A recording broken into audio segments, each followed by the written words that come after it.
So, sa dami ng batikos na natatanggap nitong Congressman Paduano, nagsalita na si Speaker Martin Romualdez. Dumipensa na siya, todo rescue. Ito ang Wow Trending. Congressman Paduano aka Karapali Luwalhati dinipensahan ni Martin Tambaloslos Romualdez. Ito ay matapos na batikusin ng mga netizens sa pagkontempt nito kay ex-PDEA Chief Wilkins Villanueva. Sa detensyon na ng House of Representatives, nag-celebrate ng Pasko si General Wilkins at doon na din ito magno-New Year. Kasabay niya si Police Colonel Grijaldo. Sa ginawa na ito ni Congressman Paduano, umalma ang mga PMAers.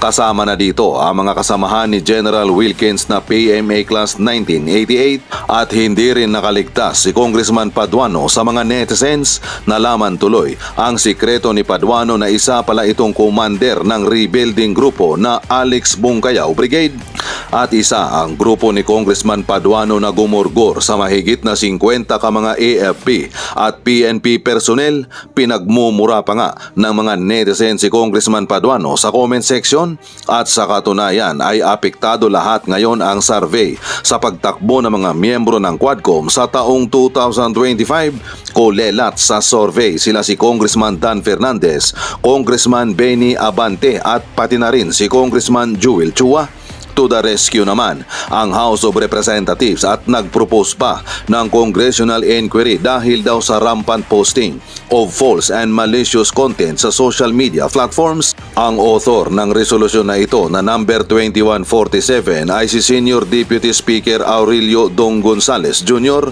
Deputy Speaker JJ Suarez, Majority Leader Manix Dalipe, Robert Ace Barbers, Benny Abante Jr. at si Joseph aka Karapali Luwalhati Paduano. Ayon pa nga sa komento ng mga netizen na ang dami talagang clown sa government. Tuwing eleksyon, naglalagay ng mga voters na clown. Yun bang public servant sila tapos ayaw nilang makriticize? Dapat wag na silang magpolitika kasi mga iyakin pala. Sa Pinas lang merong public servant na gustong ituring ng mga hari at reyna.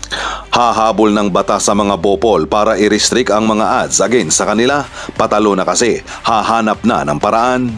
And of course, this is the preparation for the impeachment proceeding para busalan ng social media vloggers like Crisette Laurita Chu.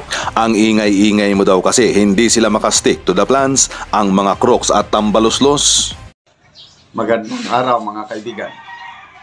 Pag-usapan natin ngayon si Congressman Paduano at si Speaker Martin Romualdez. Itong mga nakarang araw, grabe ang batikos ng taong bayan kay Congressman Paduano dahil sa pag-contempt niya, pagpakulong kay General Wilkins Villanueva. Mismo ang PMA class of 1988, I think 62 mostly generals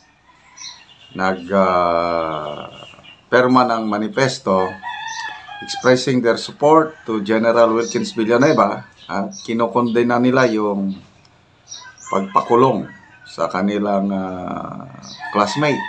At ito, sinabayan ng publiko.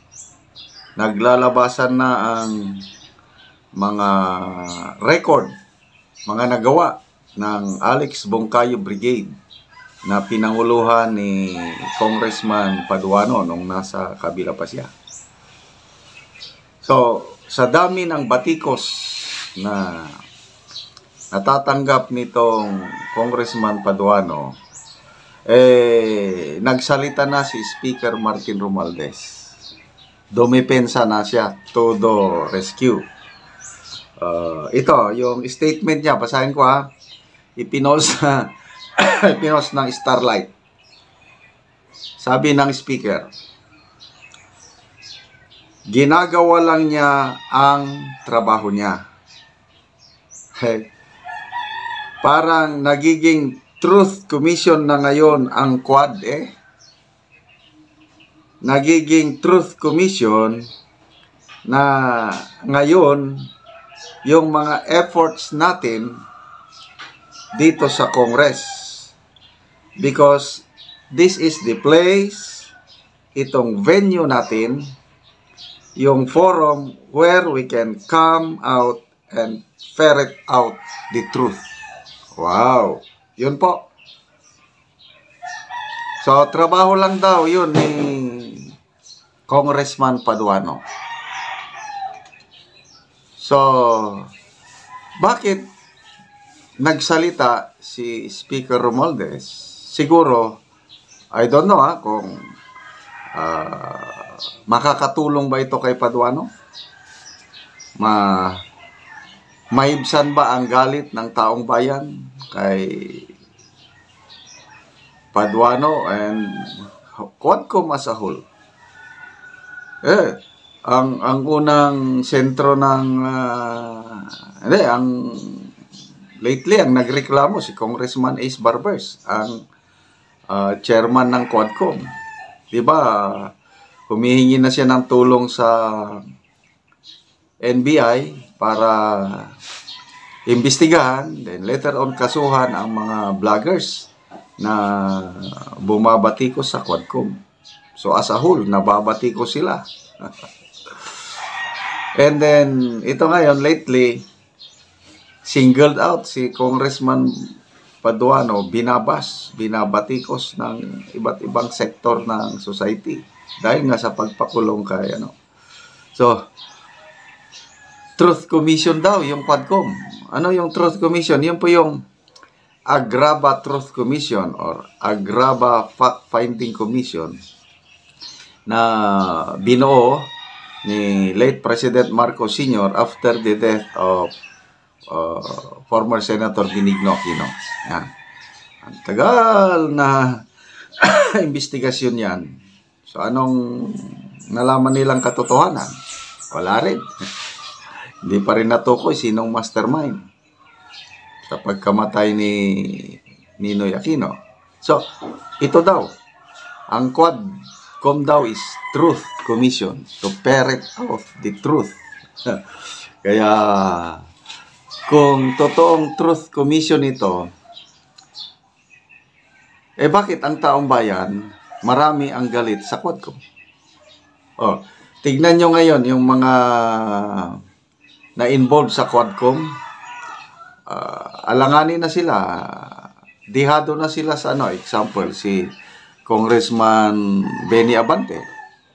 Lamang na lamang yung kanyang kalaban sa 6th District of Manila. Si Councilor Joel Oy. 15% o 15 points ang lamang. Joel Oy. Sino pa? Joel Chua. Ganon din. Delikado din siya sa So, makikita nyo yung resback ng taong bayan dito sa Quadcom as a whole. Kung totoo na ginagampanan lang nila yung trabaho niya Truth Commission. But ano naman ang perception ng taong bayan sa Quadcom? Ang perception is politically motivated. Kaya marami ang bumabati ko sa Quadcom dahil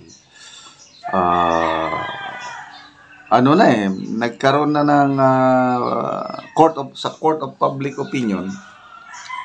Talaga ang target nila mga Duterte, specifically si Pangulong Rodrigo Roa Duterte. Anyway, balik tayo kay Congressman Paduano. Nakakulong pa hanggang ngayon si General Wilkins Villanueva. Kawawa, no? Doon na siya nag-Christmas. Doon na rin siya siguro mag-New Year. Anong kasalanan niya? Yun lang, hindi nagustuhan ni Congressman Paduano yung sagot niya. Sabi niya, lying. Refusal to answer. Sumasagot man. In fairness, sumasagot si General Wilkins Villanueva. Hindi lang nagustuhan ni Congressman Paduano yung sagot niya. Are you lying or not? No, sir. Kaya lang. Are you lying? I'm giving you the last chance. Are you lying? No, Your Honor. O yun, cited in contempt. So, sabi nga ng isang police major general,